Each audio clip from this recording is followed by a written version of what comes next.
ট্রেনের যে ঝাঁকুনি দিচ্ছিল ওইগুলো খুব অস্বস্তি ছিল। মার্চ এপ্রিলেই আমরা কি শুরু করলো, না কিছু খাচ্ছিল না কিছু, তেমন কোনো প্রবলেম হয়নি, খুব এনজয় করেছি।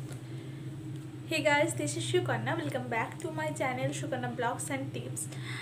আমি আজকে শেয়ার করব আমি 6 মান্থ পরে বেবিকে নিয়ে ট্রাভেল করেছিলাম, তখন আমার অভিজ্ঞতা কেমন ছিল। তো সবার ফার্স্ট আমার বেবি ডেলিভারি হওয়ার পর 6 মান্থ পরে আমরা গেছিলাম ঝাড়খণ্ড, ওখানে দেওঘরে গেছিলাম আর গেছিলাম ঝাড়খণ্ড দেখতে। তো ওখানে গিয়ে আমার অভিজ্ঞতা কেমন ছিল চলো তোমাদের সঙ্গে শেয়ার করি। আমার বেবি নর্মালি কোনো প্রবলেম করে না, তেমন কান্নাকাটিও করে না, কিন্তু ওই যে ট্রাভেল করেছিলাম প্রথম ট্রেন যখন ধরি, সেদিন সারা রাতের ট্রেন ছিল। ও প্রথমে ট্রেনের জার্নি একদমই বুঝতে পারছিল না, ট্রেনের যে ঝাঁকুনি দিচ্ছিল ওইগুলো খুব অস্বস্তি ফিল করছিল, প্রচুর কান্নাকাটি করেছে যাওয়ার সময়, আর ও কিছুতেই ম্যানেজ করতে পারছিল না ব্যাপারগুলোকে। অনেক কষ্টে ওকে ঘুম পাড়ানো হয়েছে, খাওয়ানো হয়েছে। তো রীতিমতো সারাদিন কোনো না কোনোভাবে কেটেছে। আমরা তারপর নামি ঝাড়খণ্ডে, দেওঘরে নামি। তো ওখানে ঝাড়খণ্ডে প্রথমে আমরা একটা হোটেল নিয়েছিলাম, ওখানেই আমরা ছিলাম 2 দিন মতো। ওখান থেকে আমরা বিভিন্ন জায়গা ঘুরেছি। তো ওখানের অনেকগুলো ভিডিও আমার কাছে আছে, আমি পারলে তোমাদেরকে শেয়ার করব অবশ্যই। ওখানে যখন আমরা প্রথম দিন ডে 1-এ বেরোই, রোদের টাইমেই গেছিলাম আমরা, এই এপ্রিল মেতেই গেছিলাম, মার্চ এপ্রিলের দিকেই গেছিলাম। তো ফেব্রুয়ারিতে ওর যেহেতু অন্নপ্রাশন ছিল, মার্চ এপ্রিলেই আমরা গিয়েছিলাম। কি আর বলবো, যে আমরা যখন ট্রাভেল করছিলাম 1 ঘন্টা ট্রাভেল ছিল, ও গাড়িতে যেতে যেতে হঠাৎ এমন কান্নাকাটি শুরু করলো, না কিছু খাচ্ছিল না কিছু করছিল। তো প্রচুর কান্নাকাটি শুরু করেছিল, কোনো খাওয়া দাওয়া তেমনভাবে করছিল না, আর নন স্টপ কান্না করেই যাচ্ছিলো। তাই আমরা এক জায়গায় গাড়ি দাঁড় করে ওকে ঠান্ডা করার চেষ্টা করছিলাম। তো অনেকক্ষণ পরে ও আস্তে আস্তে ঠান্ডা হয় আর ওয়েস্ট ফিট করে, তারপর আমরা আবার ট্রাভেল শুরু করি। সেদিনের ঘোরা তেমনভাবে হয়নি, আমরা প্রথমে একটা জায়গায় গিয়েছিলাম, কিন্তু সেই জায়গাটা মোটামুটি ভালোই ছিল। তারপরে একটা ডেস্টিনেশনে যাওয়ার ছিল, সেটা আর যেতে পারিনি, আমরা আবার হোটেল ব্যাক করি। তো সেই দিন প্রচণ্ড পরিমাণে বৃষ্টি হয় রাত্রেবেলা, ওয়েদার একদম ঠান্ডা হয়ে যায়। কিন্তু পরের দিন আমরা আবার যাই অন্য একটা জায়গায় ঘুরতে, দারুণ দারুণ ঘোরার জায়গা আছে, তোমরা চাইলে অবশ্যই ভিজিট করো। 2 দিন পর আমরা আবার যাই দেওঘর চলে গেছিলাম, ওখানে আমরা রুমে ছিলাম। ওখানে আগে থেকে রুম বুক করতে হয়, আমাদের রুম বুক করা ছিল। আর ওখানে গিয়ে আইডির তেমন কোনো প্রবলেম হয়নি, খুব এনজয় করেছে।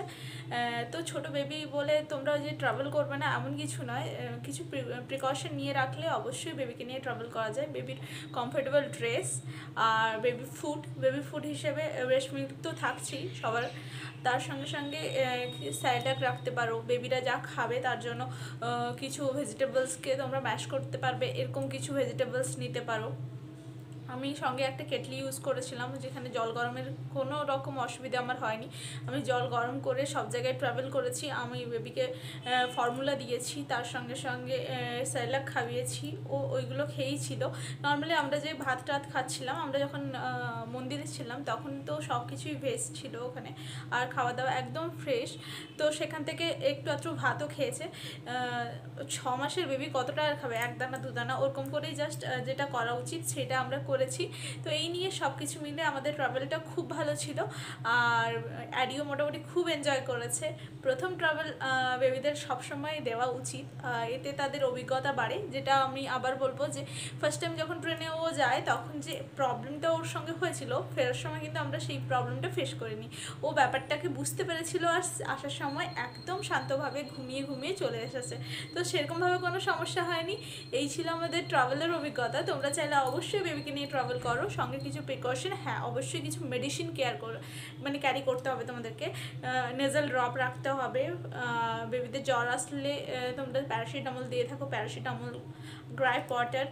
আর আমি একটা সর্ষের তেল নিয়েছিলাম, যেটা ওর পায়ে আর বুকে অল্প অল্প করে আমি রাতে শোয়ার সময় দিতাম। ওয়েদার চেঞ্জ হচ্ছিল, জায়গা চেঞ্জ হচ্ছিল, স্নানের জন্য আমি তো বললাম কেটলি রেখেছিলাম, আমি স্নানের জল গরম করে স্নান করিয়ে দিতাম।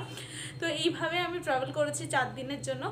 আমার ট্রাভেল তো খুব ভালো ছিল। তোমাদের ট্রাভেলের অভিজ্ঞতা কেমন অবশ্যই আমাকে জানিও কমেন্ট করে। আর তোমরা যারা নতুন মম তারা ভাবছো যে ট্রাভেল কিভাবে করব, বেবিদের কিছু প্রিকশন, ডক্টরের সঙ্গে কথা বলে কিছু মেডিসিন, আর ওর খাবার দাবার, কমফোর্টেবল ড্রেস, এগুলো ক্যারি করলে অবশ্যই তোমাদের ট্রাভেলও খুব সুন্দর হবে। আর এতদিন বন্দি থাকা অবস্থায় আমরা কেউ থাকি না, নর্মালি আমাদের ঘোরাফেরা তো চলতেই থাকে, কিন্তু ডেলিভারির পর প্রায় 6 মাসের ওপরে আমাদেরকে ঘরে বসে যেতে হয়। সবারই জন্য এটা খুব ডিফিকাল্ট একটা সিচুয়েশন থাকে। মাতৃত্ব একটা সুন্দর একটা মুহূর্ত হলেও আমাদের মধ্যে এক ধরনের ডিপ্রেশন আসে যে আমরা কোথাও বেরোতে পারছি না। তো অবশ্যই বেবিরা 6 মাস পেরিয়ে গেলে তোমরা চেষ্টা করো একটু হলেও ঘুরে আসার, এতে তোমাদের মাইন্ড ফ্রেশ হবে আর বেবিকে নিয়ে এনজয় করার আরও সুবিধা হয়ে যাবে। আর বেবিদেরকে নিয়ে সেই মোমেন্টগুলো ক্যাপচার করতে তোমাদের অনেক সুবিধা হবে। তো এই ছিল আমার অভিজ্ঞতা। চলো, থ্যাংকস ফর ওয়াচিং, দেখা হচ্ছে নতুন কোনো ব্লগে।